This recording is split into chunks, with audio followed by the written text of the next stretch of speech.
সবাই আশা করি ভালো আছেন। আজকে যে ভিডিওটি আমি করব, আমি আমার খরগোশের জন্য অনেক ধরনের ব্যবস্থা করে রেখেছি অনেক আগ থেকেই। এগুলো হচ্ছে আমার প্ল্যান ছিল, সেই প্ল্যান মাফিক আমি এই ধরনের কাজগুলো করেছি। তো প্রথমে আমি যেই বিষয় নিয়ে কথা বলবো, আমার একটা প্ল্যান ছিল যে আমি খরগোশ যে পালবো, আমার খরগোশ যাতে হাঁটাচলা করতে পারে এবং বিড়াল বা অন্য কোনো প্রাণীর হাত থেকে তারা যাতে সুরক্ষা থাকতে পারে, সেই জন্য আমি এরকম বাজার থেকে জাল দিয়ে ঘেরাও করে নিয়েছি। এই যে দেখতে পাচ্ছেন আপনার, যাতে আমার খরগোশগুলো সুরক্ষা থাকে। তো আমি এটা করার পরে চিন্তা করলাম যে আমি তো আমার বিজনেসের কাজে প্রায় বাইরে থাকি, এখন একটা ক্যামেরা লাগালে কীরকম হয়। তো আমি ভালো কম দামে একটা ক্যামেরা লাগিয়েছি, সেটা আপনার নিয়েছে আমার কাছ থেকে 1400 টাকার মতো। তো এই ক্যামেরার অনেক গুণাবলী রয়েছে। আমি এটা দিয়ে অনেক সময় আমার কিছু যেহেতু আমাদের ফ্যাক্টরি আছে, ওইখানের আমার কিছু লোক এগুলো দেখাশোনা করে, তাদের সাথে আমি কথা বলতে পারি এই ক্যামেরার মাধ্যমে এবং বিভিন্ন দিক নির্দেশনা দিয়ে থাকি যে এটা এইভাবে না ওইভাবে করো বা এই খাবারটা এখন দাও। এবং আমি সময় পেলে আমি ক্যামেরায় ঢুকে তাদের সাথে একটু দেখাশোনা করতে পারি, আসলে তাদেরকে দেখতে পারি। এটা হচ্ছে আমার কাছে বড় প্রাপ্য। আর এবং যেহেতু একটু গরম পড়ে এখানে, তো তার জন্য আমি একটি টিনের লাগাইছি আর কি, টিন লাগাই দিয়েছি যেন রোদটা একটু কম পড়ে এবং বৃষ্টি হলে যেন আমার এই খাঁচাটা না ভিজতে পারে।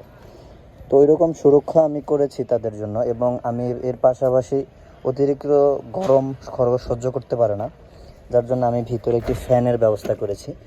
তো আমি এই ফ্যানের ব্যবস্থা করার জন্য আমি বিভিন্ন তার দিয়ে আমি এখানে একটা বোর্ড ব্যবস্থা করেছি এবং করার পরে আপনার এই যে ফ্যানটা আমি ভিতরে দিছি এবং আমি ফ্যান নিছি এরকম ফ্যান যাতে এদের হাত পা বা কিছু যাতে না ঢুকতে পারে। দেখুন এই ফ্যানের এইটাতে কখনো করা সম্ভব না, পাখাটা প্রচুর দূরে রয়েছে, যার জন্য এটা ভিতরে আমি দিয়ে খুব সুন্দরভাবে ফ্যানটা চালায় দিলেও এরা খুব ভালোভাবে বাতাস পায় এবং কোনো সমস্যা হওয়ার ঝুঁকি থাকে না। আমার এখানে দুইটা বোর্ডের লাইন রয়েছে, একটা দিয়ে আমি ক্যামেরা চালাই আর একটা দিয়ে আমি ফ্যান চালাই। ফ্যানটা হয়তো আমি রাত্রে ছাড়ি না, যেহেতু রাত্রে আবহাওয়া ঠান্ডা থাকে এবং সকাল 9টা থেকে 2টা-3টা পর্যন্ত আমি ফ্যানটা চালাই। এই যে এখন আমার ক্যামেরা চলতেছে। আমি যখন বাসায় না থাকি তখন আমার আরেকটি ফোন আছে, আমি দেখাচ্ছি আপনাদেরকে আমি কিভাবে দূরে থাকলে এদের সাথে মানে দেখতে পারি আর কি, এদেরকে আমার লোকেরা খাবার দিল কি না এবং এরা কি করতেছে, কোনো পশু পাখি যাতায়াত করলো কিনা, আমি সবই দেখতে পারি এই ক্যামেরার মাধ্যমে। যে দেখাচ্ছি আপনাদেরকে, এই যে দেখুন, আপনারা দেখতে পাচ্ছেন আশা করি। একটু বড় করি, এই যে দেখুন। এবং এতে রয়েছে আপনার স্পিক কথা বলার একটা সিস্টেম আছে। আমি যদি বলি হ্যালো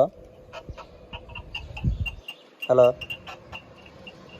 এই দেখতে পাচ্ছেন অনেক ধরনের সিস্টেম আমি তাদের জন্য করেছি। যেতটুকু আমার পক্ষে প্রয়োজন হয়েছে আমি অতটুকুই করেছি। এবং আমি এদেরকে সব সময় খাবার দাবারের পাশাপাশি ভুসিটা একটু বেশি দিই, কারণ ভুসিটা আমি এর জন্য আনি, অনেক সময় আমি বাজারে যখন কলমি শাক না পাই তখনই আমি আর কি ভুসিটা আনি।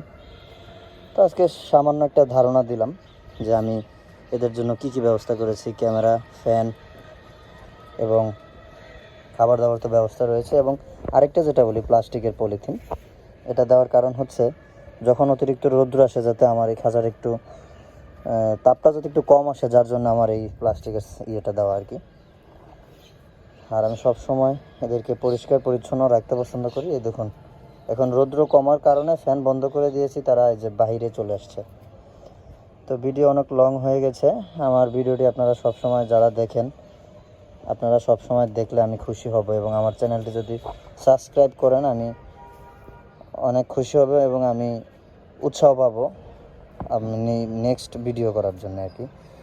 তো ঠিক আছে, ভালো থাকবেন, দোয়া রইল।